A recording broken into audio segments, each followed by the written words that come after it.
Good afternoon, everybody out there. My name is Emily.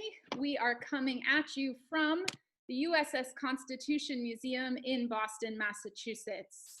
And I am an educator at the museum, and we tell the story of America's ship of state and oldest commissioned warship afloat, the USS Constitution. And part of being the world's oldest commissioned warship afloat means that this ship is still in our US Navy and is crewed by about 80 active duty Navy sailors who are stationed here in Boston, Massachusetts. And we have one of those sailors with us today to co-host the program with me. So I'm going to shoot it over to her. She is on the ship to say hi. Hi everybody, my name is Seaman Williams, but for this webinar I'll be going by the name of Jada. Just a little bit about me. I've been in the Navy for about 1.5 years. This is my first duty station, so the lovely Constitution is the first place that I've been. Yeah, and I am originally from Virginia, but I moved to Georgia, and now I am here. So that's just a little bit about me. My job in the Navy will be a hospital foreman, so it's a little bit different than what the hospital foreman was like back then, but we will go into greater detail about that and the differences of the 12 surgeons versus today's hospital foreman. So when I leave here in 6 months, I will go to Texas for about 4 months, and then I will go to wherever they send me. Okay, are you looking forward to it? I am looking forward to it. Looking forward to change, I'm looking forward to learning, I'm looking forward to seeing the world, all the different aspects. Awesome. Well, we're glad you're with us on Constitution today. And my first question for you, Jada, is that if you like horror movies, do you like blood and gore in your movies? Absolutely. I am a huge fan of horror movies. If I could rate, I think I'd be horror of the blood and gory may not be top on my list. I kind of like the suspenseful, but I do not mind the blood and gory horror movies. Okay, so you are in the right profession then, right? I am. That I am. I do not like blood and gore, so I do not tend to watch horror movies. I also prefer the suspense. But I asked that question today because I'm going to share my screen here. Because you might have all thought you signed up for a horror movie today based on some of our marketing materials that we had out there. We've brought knives, we've brought bone saws, but really in reality, you are not here for a horror movie. We are just going to be talking about health and medicine on USS Constitution in the 19th century. Now, certainly that was a lot of blood and gore. Medicine was not as advanced as it is now, and this was a battleship, so it was engaged in war and combat. So it's not necessarily a feel-good program, but we did think it was important to talk about, given that our country and our world is in the midst of a pandemic, and people are figuring out what this virus does, how you cure it, how you prevent getting it. So all of these things are floating around, and we thought some perspective on medicine in the 19th century would be helpful at this time, because medical professionals were also kind of grappling with some of these same issues. So we are going to be talking about health and medicine today, and that's got to first focus on the surgeon on a ship like USS Constitution. We have our infectious disease experts out there on TV every day telling us about the coronavirus. Well, on a ship like Constitution, the surgeon was the know-it-all, the go-to person for anything health and medicine. And our ship, Constitution, has a great record of a surgeon, Amos Evans, who you see here. Amos Evans went to school for 5 years. He studied medicine for 5 years. Not all of that was in person doing labs. A lot of it was lecture. But for 5 years, he studied medicine. He then got an appointment as a surgeon's mate. He served as a surgeon's mate for 2 years and then got appointed as a surgeon on USS Constitution. And so we have a lot of his records and books that tell us, or his journals that tell us about what life was like in terms of health and medicine on the ship. And surgeons, maybe unlike today in the Navy, they are placed in the Navy today, you're kind of assigned a place to go. Surgeons back then were handpicked by the captain. And so Amos was picked by Hull, I believe, and placed on Constitution. He earned $50 a month, and his surgeon's mates earned $30 a month. treated with great respect on the ship. And so, Jada, can you give us a sense of what was the surgeon's realm on the ship? Where was he working on Constitution? So on Constitution, we actually had two spots that the surgeon would work. You see one right here, which is called the sick bay. So back then, the sick bay was essentially exactly what it sounds like. It was a place for the sick and ill to sleep. So this deck that we were actually on is called the birth deck. This is where we ate and slept. But the sick bay itself was the most forward part of the ship, and about right here would be a canvas sheet. We use that canvas sheet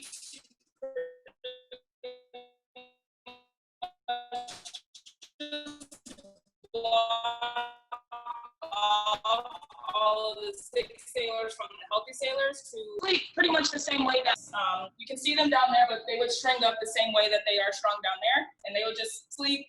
Like I said, that canvas sheet was to prevent everybody else from getting sick. And then we had what we call the surgeon's cockpit.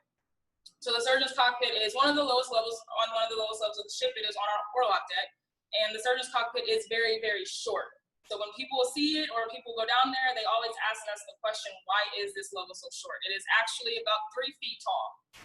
And it's not because the surgeon was short. It's actually because when the surgeon was operating or working, since that floor is below the waterline, he would actually be operating on his knees. He had the best balance on his knees, and he also didn't have any operating tables. So surgeons now, or ERs or hospitals, they have operating tables, but back then we did not have those supplies. So he used anything flat, planks of woods, tops of dressers, mirrors, whatever he could find flat is what he used to operate. And like I said, he operated on his knees.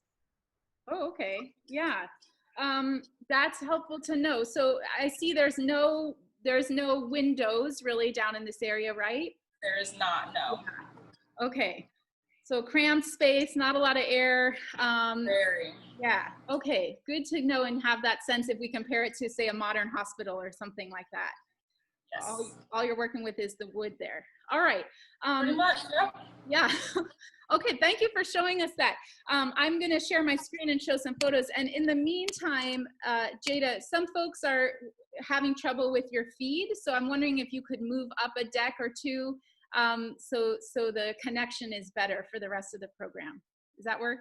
We can do that. Since we showed the sick bay, we can definitely go up one more deck. Okay, thank you. I'll catch up with you in a second.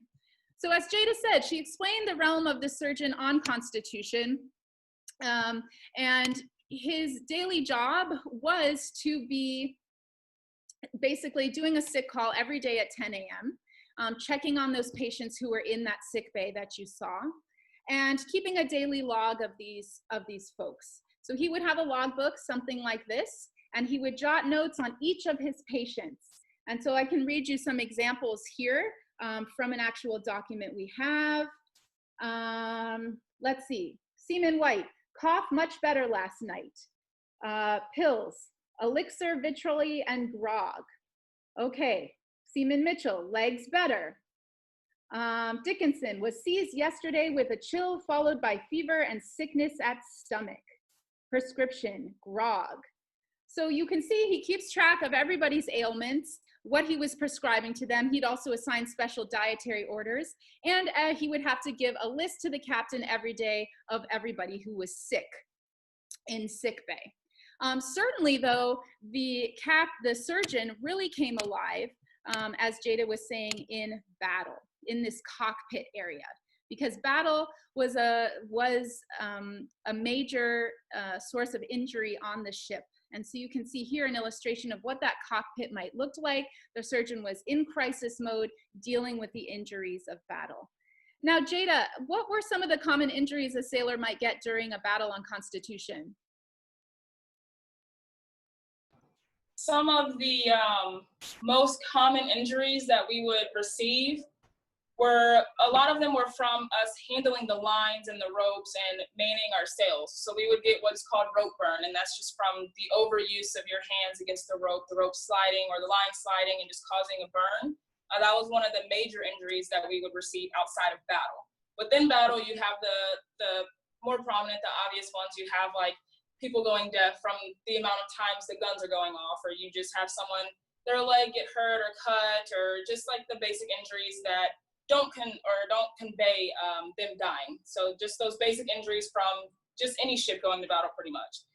As well as illnesses, we would have what is called scurvy, which is just the lack of vitamins. They didn't really eat a lot of foods that had good nutrients or vitamins, so they would lack those vitamins because they didn't eat fruits or vegetables. They were pretty much eating a lot of salt. Then you would have dysentery, which is a very gross kind of illness, but it's just when they are going to the restroom all of the time, they can't hold it, probably comes from that salt as well.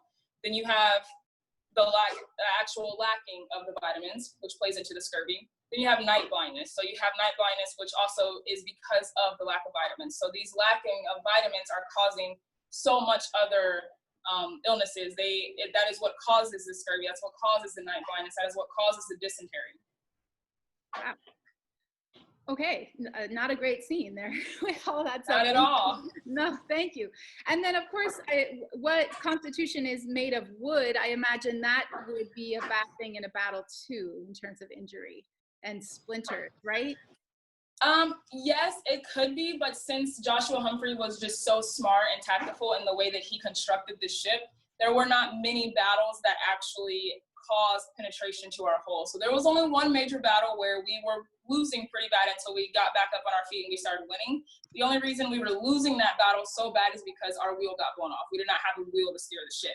But Joshua Humphreys was so smart in the way that he built the ship. Our hull is actually so thick, and we used two of the best types of woods. We use white and live oak, and that causes us to not be able, or it causes other ships to not be able to penetrate us. That is also where we get our name, Old Ironsides, because in one of our battles, our carpenter looked over and said, "Huzzah, her sides are made of iron," because no cannonballs were actually penetrating our hull. They were getting stuck.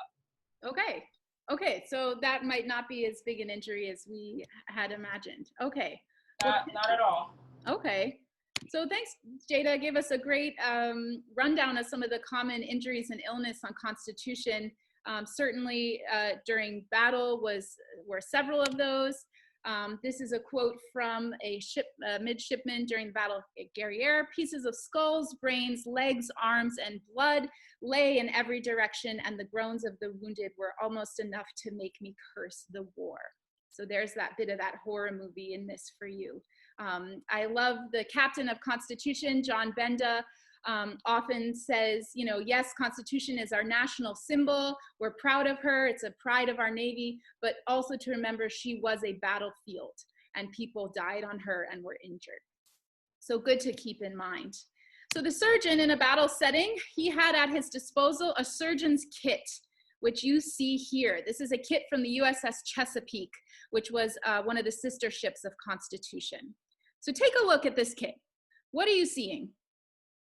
What are you seeing? You can jot in the chat if you want some of the things you think you're seeing. This is a bit of a guessing game, right? I mean, I'm seeing some pointy things, some sharp knives, definitely some tourniquets there on the left, maybe screws, this type of thing.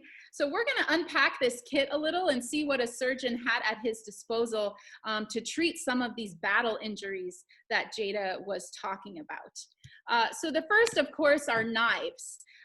We have a variety of amputation knives. If your leg or your arm or a limb was shattered by a bullet or by wood or something like that, it would most likely have to come off. And so you'd have an amputation knife like this, and you would have something like this, which is called a bone saw. Pretty self-explanatory. So these were definite tools that a surgeon is going to use. Oh, great. I see in the chat some folks are jumping in. Awesome. Yep, you are exactly right. So we have those knives and bone saw type implements. We also have some long, skinny things that you see there in the back. And here's a close-up of one of those. Any guesses as to what this is?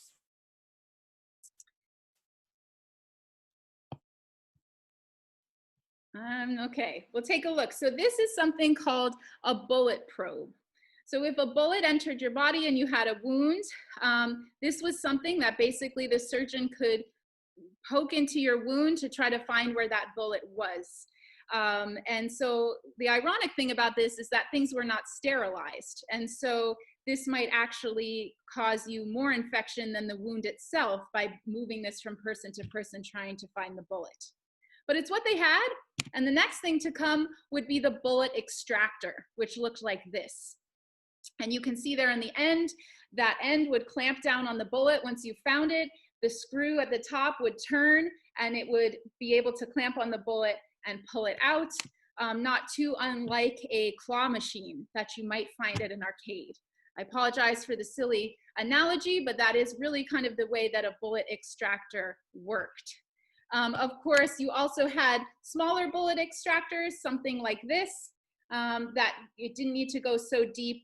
And of course, the bullets were these very just heavy metal balls. And you would use something like this to grasp the bullet and pull it out. So we saw some of those in the kit as well. Here's an item I want to share with you, maybe not something you'd use in battle, but something necessary on a ship. Any guess what this is? Jada, do you have a guess what this is?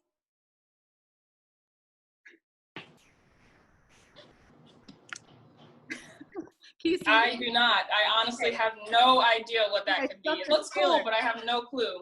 Okay, so this has to do with your teeth. So this is a tooth extractor.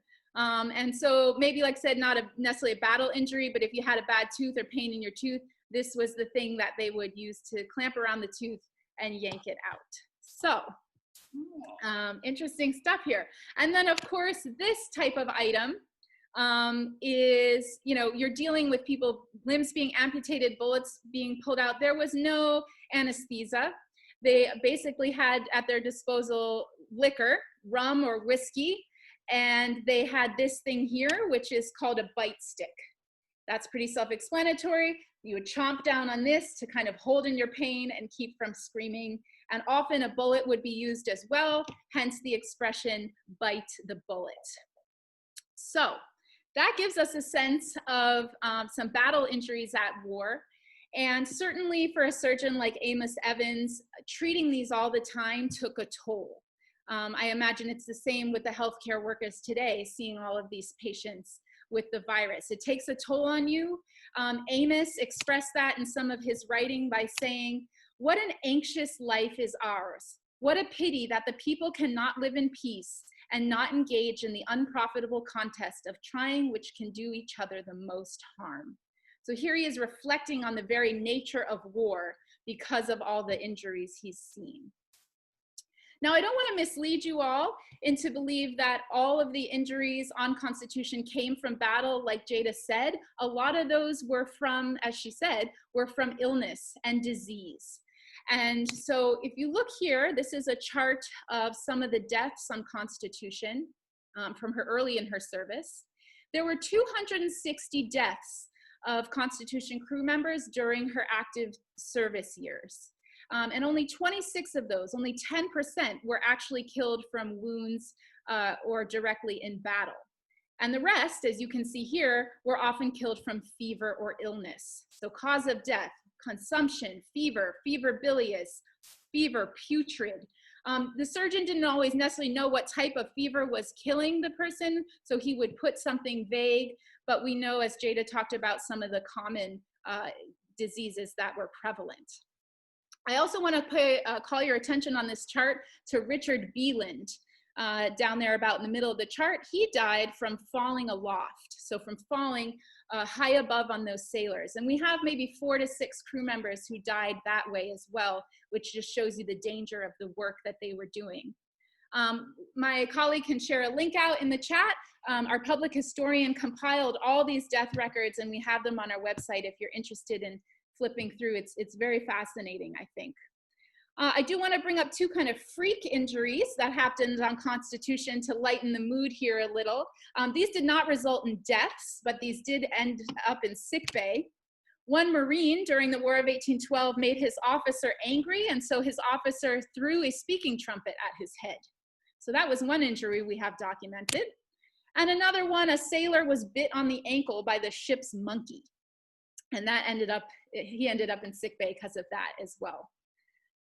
But all of that said, as we were talking about, most of the diseases on Constitution, most of the killers and people ending up in sickbay were because of illness.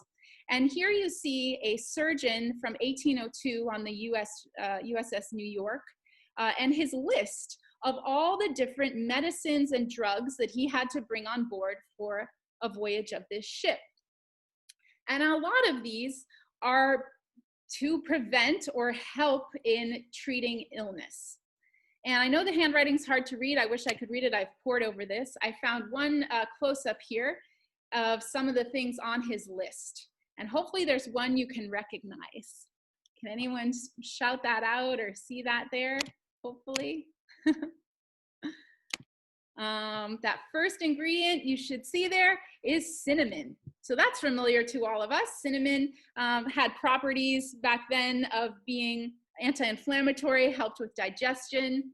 Certainly people weren't taking it like the cinnamon challenge that I think was a YouTube thing recently, but in small doses was good for you. And right below that is anise, which is another spice. I know I find that in my Vietnamese pho that I like to eat. And so anise was also had properties that helped with digestion. But the point is here is to show you that the surgeon we were not having drugs at the time that were manufactured in laboratories, right?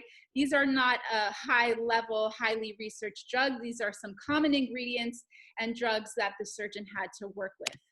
And that's because in the 19th century, the early 19th century, the theory of germs causing a sickness, nobody knew that. There was no sense that germs or bacteria is what made you sick. Instead, people thought that your body was a balance of 4 different liquids, or humors as they were called. Your body was made up of phlegm, blood, black bile, and yellow bile. Bile being liquids that your liver makes to help you with digestion. And so the thought was that all these things were happily going around in your body, and when they got out of balance, that's when you got sick. And when they got out of balance, you had too much blood, you had too much phlegm or so on, you had to restore the balance by doing a series of 5 remedies, okay? And those remedies were basically 5 things to make you get that disease out of your body and restore the balance. And those were making you sweat, making you pee, making you poop, making you puke, and making you bleed. So a summary of how illness was treated on a ship like Constitution. They wanted one of these 5 things to happen to make you feel better. And so we're gonna do a quick guess the medicine game here. So I'm gonna show you a common medicine or natural ingredient that was used on Constitution to make you do one of these things, and I want you to try to guess what it made you do. So Jada, you can play along too, okay? So this first one here is a plant native to Costa Rica, Colombia, Brazil, called Ipak Syrup. And this is made into a syrup called Ipak Syrup, which you, for a while, could still get in the stores. So any idea what this plant, this rather unassuming plant, made you do? Did it make you puke, pee, poop, sweat, bleed? I see in the chat. Yep. I'm gonna say, yep. Did you guess that, Jada? Makes you throw up. Makes you throw up. Yep. This was often prescribed by the surgeon as a way to purge your body of whatever bad they thought was going on. So Ipecac was definitely something you saw in a surgeon's kit at the time. All right, good. So we got that one. Next, how about this? What is this going to make you do? Jada, want to weigh in? Any guesses? I'm gonna go with bleeding, but I don't know exactly what that is. Yeah, well, you are right on. This is something that makes you bleed. And the bowl is called a bloodletting bowl. So it was just to collect your blood. And the thing to the left is called a phleem. And a phleem was a series of basically knives or razors that would allow the surgeon to cut into your vein to let blood out. So yet again, bleeding was almost a practice the surgeon did on every patient. Because once again, that blood, the bad blood stuff was in there, you had to get it out. Another thing you might see on a ship to do this were leeches, which you guys may have heard about there. So they were using a live animal to suck your blood out and put clotting agents in your blood as well. So the surgeon might have had a jar of these on board too. Are these still, I don't think leeches are still used today, are they, Jada? They are not, no. Okay, so we've moved on from the live animal treatment here. All right, so we got that one. So we know that stuff was used to bleed you. How about this? This is castor oil, which comes from the castor seed, or it looks like a bean here. This, some of the folks in the audience might know what this makes you do. Poop. Somebody said yes, very triumphantly. This is going to make you go to the bathroom. And this is called a cathartic. And these were the most used type of medicine by the surgeon. For some reason, expelling the bad stuff in your bowels was a way to get rid of sickness. And so castor oil was used a lot on the ship. Okay. Two more. This one, potassium citrate. This one, the hint here is that this is still used to treat kidney stones. Makes you pee. Yeah, Jada, with the right answer. It makes you pee. So this is something that the surgeon might do to make you pee. Certainly when we get sick now or have a cold, it's drink a lot of liquids, and that's one, to keep you hydrated, but two, to get the bad stuff flowing out of you. Awesome. All right, one more. This is an element on our periodic table called antimony. It's a metallic, and when you combined it with potassium, it made something called tartar emeritic, which was this white powdery substance. And this is essentially a poison. So Jada, what do you think this one did? I think it's gonna make you sweat. It does, yeah, right? You're putting something poisonous in your body's gonna wanna get rid of that through any way it can. So it's gonna make you sweat it out. And this was another common, tartar emetic was another common prescription by doctors at the time. All right, we have two bonus rounds here. These were things that were often also used by surgeons. This here is a grain. It's called pearled barley. And pearled barley, this is a weird one to me. They would often put this barley in water or gruel as a way to cool the patient down. So if a patient is really sweating or hot or feverish, barley was supposed to help bring down their temperature, which I personally don't quite understand, but that was what they used. And then of course we talked about biting the bullet, dealing with pain. There was a drug to help you with that called laudanum, or opium tincture. Opium, you may know, is what makes up heroin. So this was a powerful drug that would ease the pain, but also very highly addictive.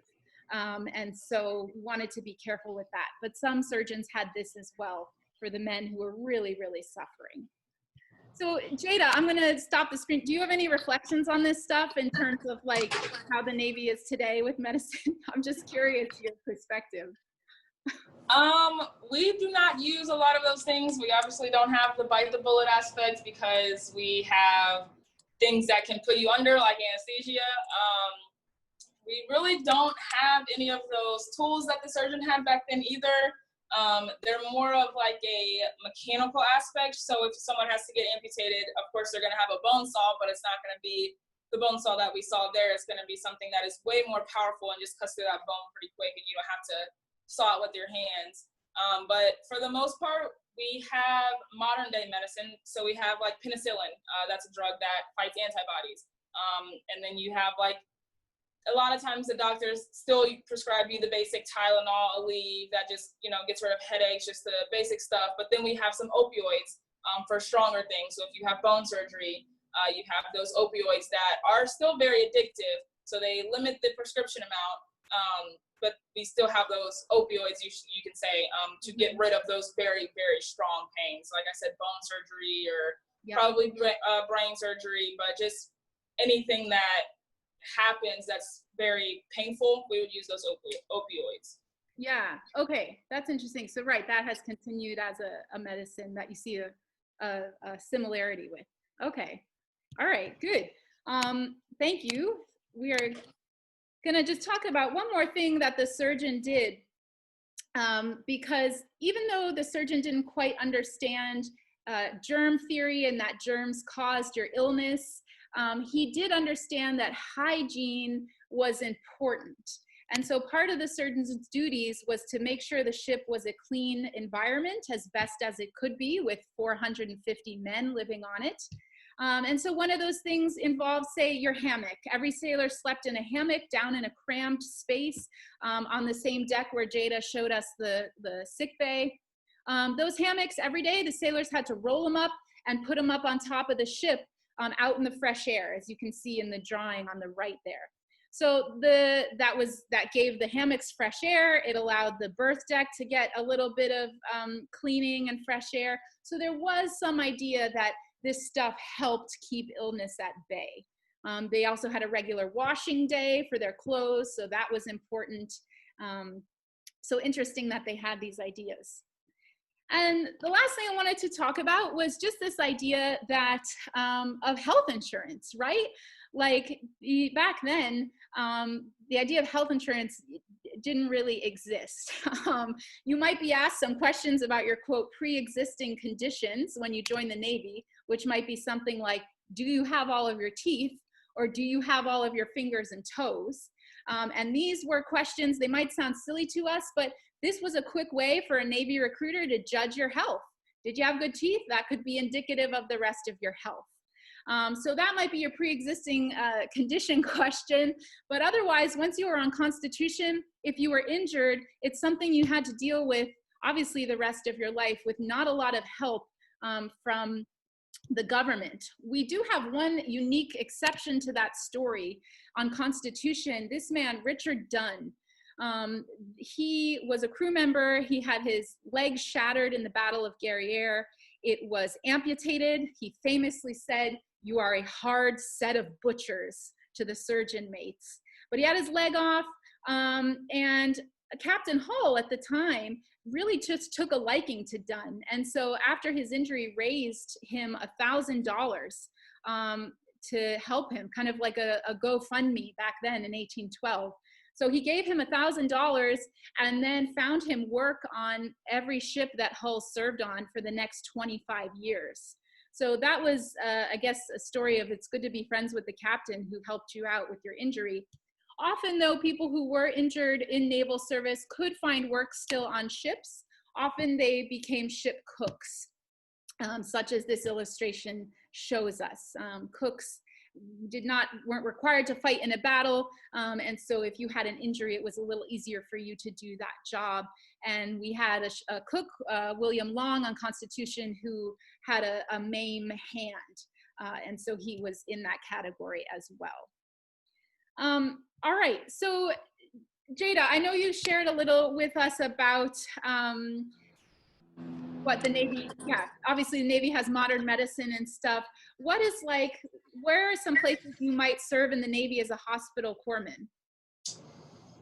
So as a hospital corpsman, you have one or two aspects of where you can serve. You can serve in a clinic, which is in a hospital, like Portsmouth Naval Hospital in Norfolk, Virginia, or you can serve on a ship. So we have hospital ships. We have two large ones. Those are for all kind of corpsmen, but then we have what is called an IDC, which is an independent duty corpsman. And that is, they can typically work on ships where you only need about 1 to 2 to 3 corpsmen. They're not too focused on having a lot of us there. So here at Constitution, we actually have an IDC.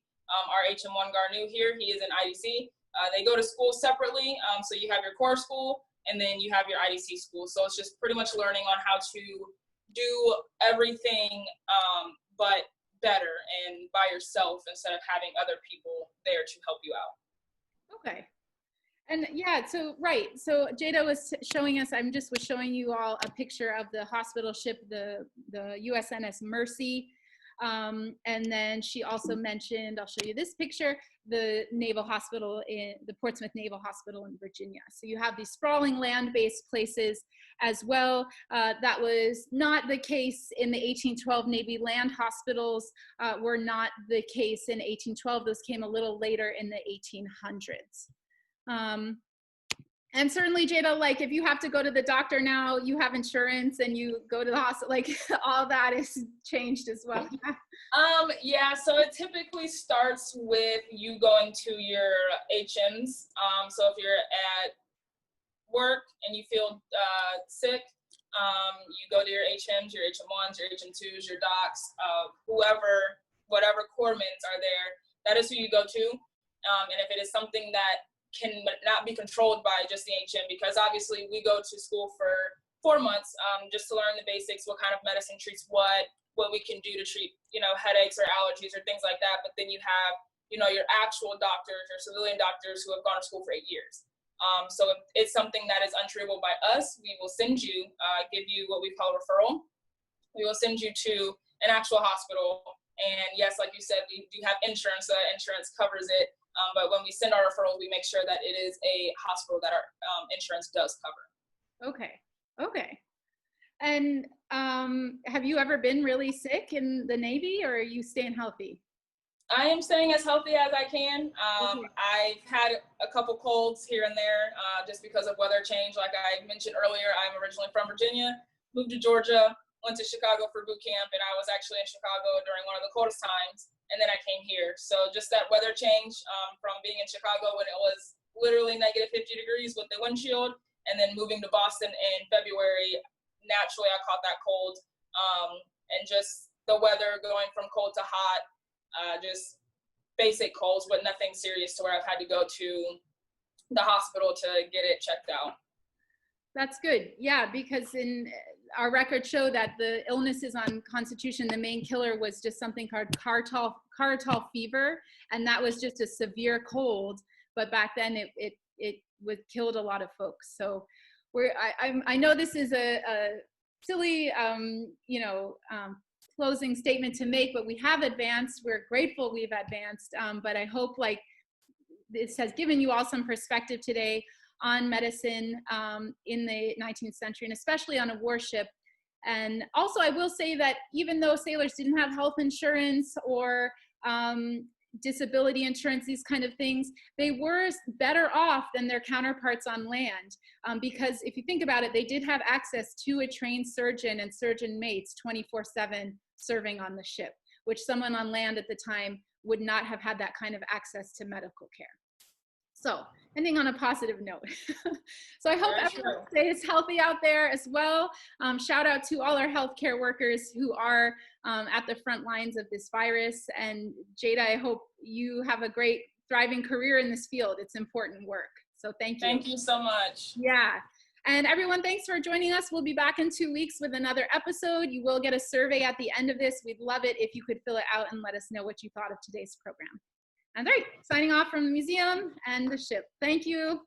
Bye, guys. Bye.